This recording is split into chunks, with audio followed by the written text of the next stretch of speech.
नमस्कार, मैं हूं मेघा चंदन। आप देख रहे हैं एपीसी वर्ल्ड न्यूज। शुरुआत करते हैं बिजनेस हिंदी बुलेटिन की हेडलाइन से। भारत में सामाजिक बुनियादी ढांचे के रूप में आवास कर रहा संकट का सामना। पीएम मोदी के नेतृत्व में भारत की परिवर्तनकारी बुनियादी ढांचा यात्रा विकास पर। दिल्ली उच्च न्यायालय ने केंद्र को अपने अस्पतालों के बुनियादी ढांचे में सुधार के लिए अभ्यास करने का दिया निर्देश। केईसी इंटरनेशनल को भारत और विदेशों में 1005 करोड़ रुपए की मिली नई परियोजनाएं। भारतमाला परियोजना के तहत परियोजना लागत दोगुनी होकर 10.64 ट्रिलियन रुपए पहुंची। रिपोर्ट अपडेट न करने पर महारेरा ने 248 परियोजनाएं की निलंबित। एनएचएआई ने अधिकारियों से कहा, गुणवत्ता परीक्षण के लिए चल रही परियोजनाओं के नमूने एकत्र करने को। एनटीपीसी ने आंध्र प्रदेश में 1.2 गीगावाट पवन परियोजनाओं के लिए बीओएस पैकेज के लिए मांगी बोलियां। हरियाणा के फरीदाबाद में एलिवेटेड रोड निर्माण के लिए बोलियां की गई आमंत्रित। उच्च प्लांट लोड फैक्टर के कारण वित्त वर्ष 2024 की दूसरी तिमाही में रिन्यू का मुनाफा सालाना आधार पर 28% बढ़ा।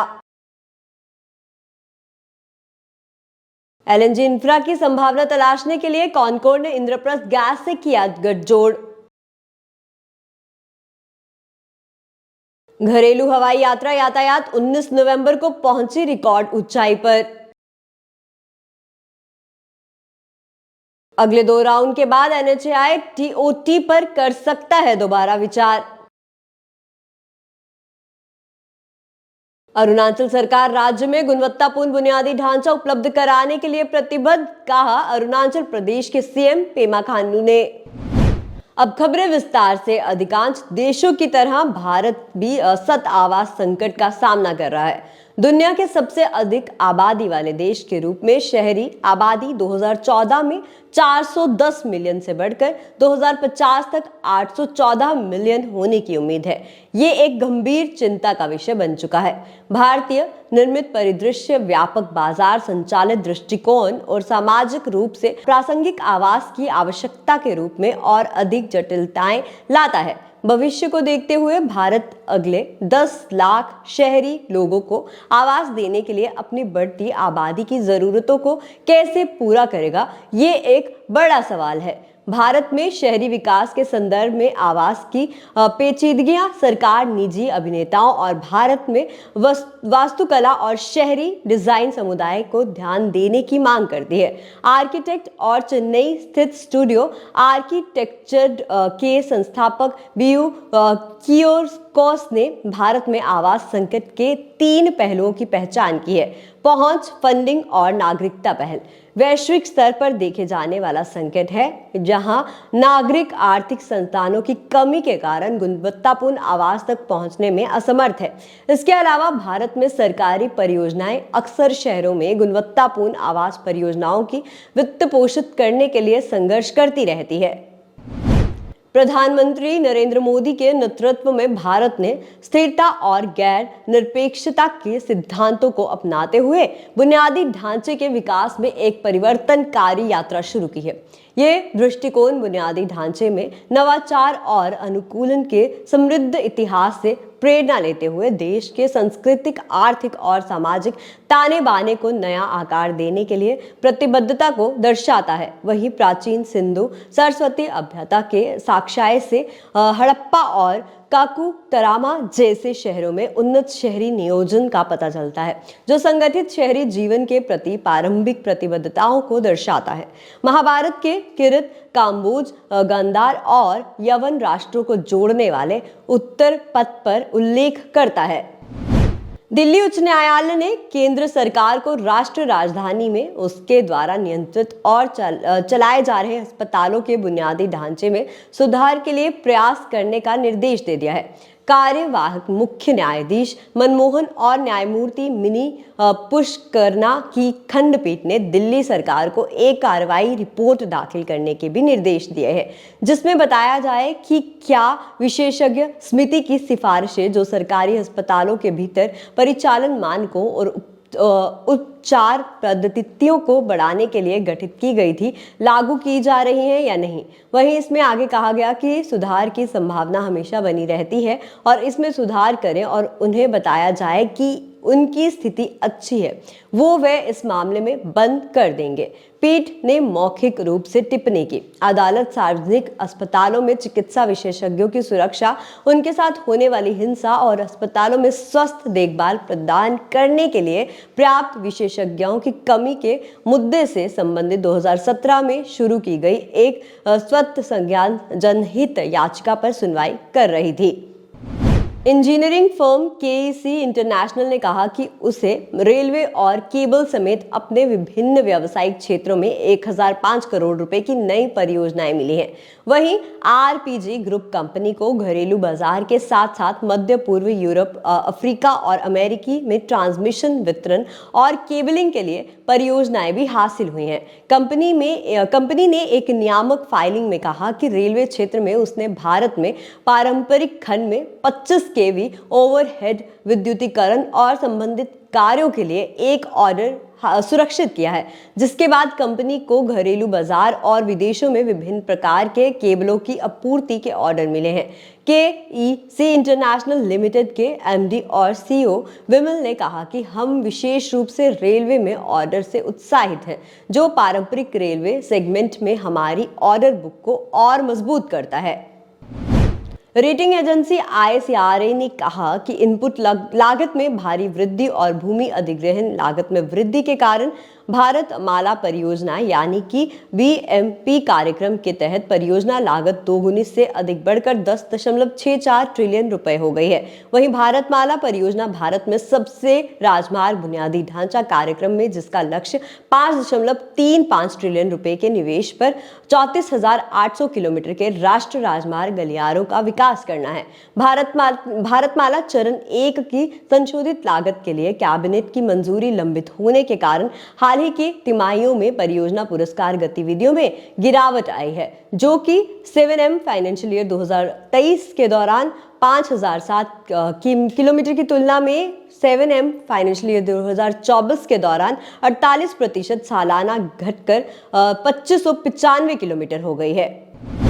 महारेरा ने 248 परियोजनाओं का पंजीकरण निलंबित कर दिया है, जिनमें पुणे और बिड की 3 महारा परियोजनाएं भी शामिल हैं, जो अपनी तिमाही प्रगति रिपोर्ट अपडेट नहीं करने के कारण इस साल फरवरी महीने में पंजीकृत की गई थी। इसी साल मार्च में पंजीकृत 224 परियोजनाओं का पंजीकरण उनकी तिमाही परियोजना रिपोर्ट अपडेट नहीं करने पर निलंबित होने की संभावना है। इस बीच महारेरा फरवरी में पंजीकृत 352 परियोजनाओं के डेवलपर्स द्वारा अद्यतन की गई रिपोर्टों की जांच कर रहा है और यदि वे अपूर्ण पाए गए तो कुछ को निलंबन का सामना भी करना पड़ सकता है। जिन 248 परियोजनाओं का पंजीकरण रद्द किया गया है, उनमें 99 मुंबई महानगर क्षेत्र से हैं।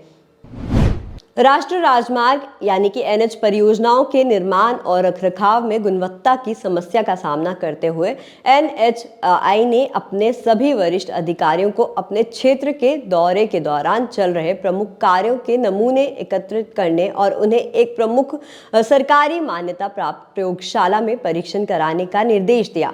भारतीय राष्ट्रीय राजमार्ग प्राधिकरण यानी कि NHAI ने सभी महाप्रबंधकों और मुख्य महाप्रबंधकों को ठेकेदारी की उपस्थिति में नमूने एकत्रित करने और सील कराने और उन्हें Shri Ram institute of industrial research यानी कि SRI में परीक्षण के लिए भेजने का भी निर्देश दिया है। इसी के साथ साथ परीक्षण के परिणामों को कार्रवाई करने और अनुपालन रिपोर्ट प्रस्तुत करने के लिए क्षेत्रीय कार्यालयों और परियोजना निर्देशकों को भेजना होगा और पिछले 9 वर्षों में राजमार्ग निर्माण और चौड़ीकरण और लगभग 3 गुना वृद्धि और परियोजनाओं को हासिल करने के लिए ठेकेदारों द्वारा असामान्य रूप से कम कीमतें उत्कृष्ट करने के मद्देनजर गुणवत्ता के मुद्दों को संबोधित करने की आवश्यकता अधिक महसूस की गई है। इसी के साथ साथ इस साल की शुरुआत में प्रधानमंत्री नरेंद्र मोदी ने सड़क क्षेत्र में एक समीक्षा बैठक की अध्यक्षता करते हुए NHAI और सड़क मंत्रालय को राजमार्ग परियोजनाओं की सुरक्षा और इसी के साथ साथ गुणवत्ता पर ध्यान केंद्रित करने का भी निर्देश दिया था। NTPC रिन्यूएबल एनर्जी ने 300 मेगावाट ग्रीन शू ऑप्शन के साथ आंध्र प्रदेश के अनंतपुर में 1.2 गीगावाट अंतर राज्य ट्रांसमिशन सिस्टम से जुड़े पवन ऊर्जा परियोजना के लिए सिस्टम पैकेज के संतुलन की आपूर्ति के लिए बोलियां आमंत्रित की हैं। इसी के साथ साथ बोलियां जमा करने की आखिरी तिथि 27 दिसंबर 2023 है। ये बोलियां भी उसी दिन खोली जाएंगी। इसी के साथ प्रत्येक बोली प्रस्तुतिकरण के बोली सुरक्षा घोषणा द्वारा समर्थित किया जाना चाहिए। परियोजना के दायरे में डिजाइन, इंजीनियरिंग, माइक्रो साइटिंग और विनिर्माण और आपूर्ति, निर्माण, परीक्षण, कमीशनिंग और यूनिट सबस्टेशन से ISTS सबस्टेशन तक 33 kV आंतरिक निकासी लाइनों में शुरुआत होने वाली 3 मेगावाट और उससे अधिक की पवन परियोजनाओं को स्थापित करने के लिए गारंटीकृत प्रदर्शन मापदंडों को साबित करना शामिल है। लोक निर्माण विभाग यानी कि PWD हरियाणा ने राज्य के फरीदाबाद जिले में सर्विस रोड के साथ एलिवेटेड रोड के निर्माण के लिए बोलियां आमंत्रित की हैं। कार्य के दायरे में EPC मोड पर दिल्ली आगरा रोड NH19 से DND फरीदाबाद वल्लभगढ़ और बाईपास के KMP लिंक तक वल्लभगढ़ मोहाना रोड तक सर्विस रोड के साथ एलिवेटेड रोड शामिल होगी। वहीं इस अनुबंध का मूल्य 159.67 करोड़ रुपए है। इसे पूरा होने की अवधि में 24 महीने है और दोष दायित्व अवधि के दौरान परियोजना के रखरखाव को 10 साल तक बढ़ाया जा सकता है, जिसमें बोली जमा करने की नियत तारीख 29 दिसंबर 2023 है। स्वतंत्र नवीकरणीय ऊर्जा उत्पादक रिन्यू ने वित्तीय वर्ष 2023 से 24 की दूसरी तिमाही के लिए 28.6 बिलियन का शुद्ध राजस्व दर्ज किया है, जो साल दर साल की तुलना में 22.4 बिलियन से 27.8 की वृद्धि है। कुल आय में वृद्धि उच्च परिचालन क्षमता, उच्च प्लांट लोड फैक्टर और उच्च वित्तीय आय के कारण हुई है। वहीं वित्तीय वर्ष 2024 की दूसरी तिमाही में शुद्ध लाभ 3.8 बिलियन रुपए था, जबकि वित्तीय वर्ष 2023 की दूसरी तिमाही में ये रुपए 986 मिलियन का शुद्ध घाटा हुआ था, जिसमें उच्च परिचालन राजस्व और कम वित्तीय लागत तिमाही के कारण सुधार हुआ था और इसी तिमाही के लिए ब्याज, कर, मूल्यह्रास और परिशोधनों से पहले समयोजित आय रुपए 21.3 बिलियन थी, जबकि वित्तीय वर्ष 23 की दूसरी तिमाही में ये रुपए 18.2 बिलियन थी। Railway PSU container corporation of India limited ने उत्तर प्रदेश और गुजरात में अपने टर्मिनलों पर LNG और LCNG बुनियादी ढांचे की स्थापना की संभावना तलाशने के लिए इंद्रप्रस्थ गैस लिमिटेड के साथ एक समझौते पर हस्ताक्षर किए हैं।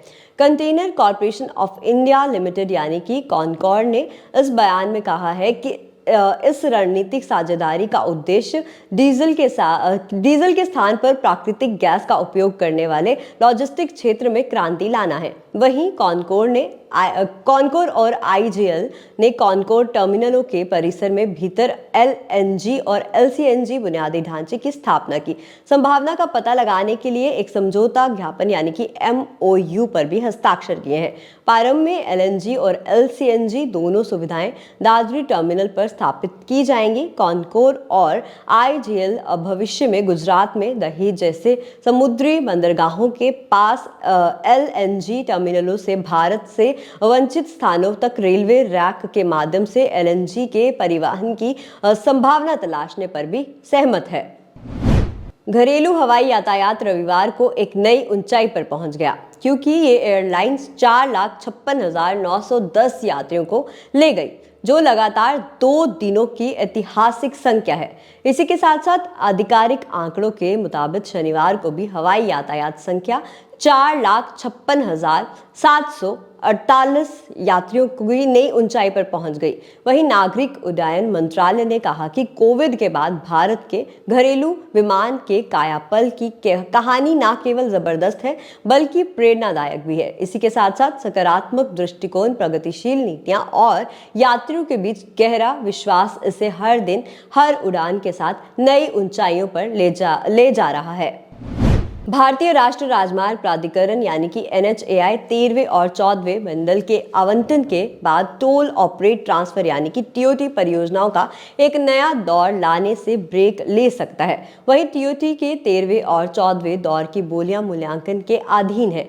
ये पता चलता है कि मौजूदा बाजार स्थित प्राधिकरण के निकट भविष्य के TOT के अगले दौर में जाने की अनुमति नहीं देते हैं। एक अधिकारी ने नाम न छापने की शर्त पर आगे कहा कि बाजार में ऐसे और बंडलों के लिए शायद ही कोई भूख है। हम कुछ समय के लिए बाजार की स्थितियों का आकलन करेंगे और फिर TOT राउंड के साथ आगे बढ़ेंगे। अरुणाचल प्रदेश के मुख्यमंत्री पेमा खांडू ने सोमवार को कहा कि राज्य सरकार गुणवत्तापूर्ण बुनियादी ढांचा उपलब्ध कराने के लिए प्रतिबद्ध है ताकि उसके कर्मचारी खासकर जिलों में बेहतर प्रदर्शन कर सकें। वहीं केंद्रीय पृथ्वी विज्ञान मंत्री किरण रिजिजू, राज्य कैबिनेट मंत्री मामा नातुंग और विधायकों की उपस्थिति में सपा ने पूर्वी कामेंग जिले के लोगों की अत्याधुनिक जिला सचिवालय के ब्लॉक A और B को समर्पित करने के बाद बोला और आधुनिक सुविधाओं से सुसज्जित सपा में अत्याधुनिक जिला सचिवालय भवन विकास, प्रगति और वृद्धि के प्रतीक के रूप में खड़ा है। इससे पूर्वी कामेंग में नागरिकों के कल्याण के लिए सेवाओं की डिलीवरी में आसानी और गति सुनिश्चित होगी, मुख्यमंत्री ने कहा। उन्होंने शासन और राजस्व सृजन में हासिल की गई कई उपलब्धियों को गिनाते हुए सरकारी कर्मचारियों को उनके योगदान का भी श्रेय दिया। APC वर्ल्ड न्यूज के बिजनेस हिंदी बुलेटिन में फिलहाल इतना ही। आप देखते रहिए APC वर्ल्ड न्यूज। मुझे मेघा चंदन को दीजिए इजाजत। नमस्कार।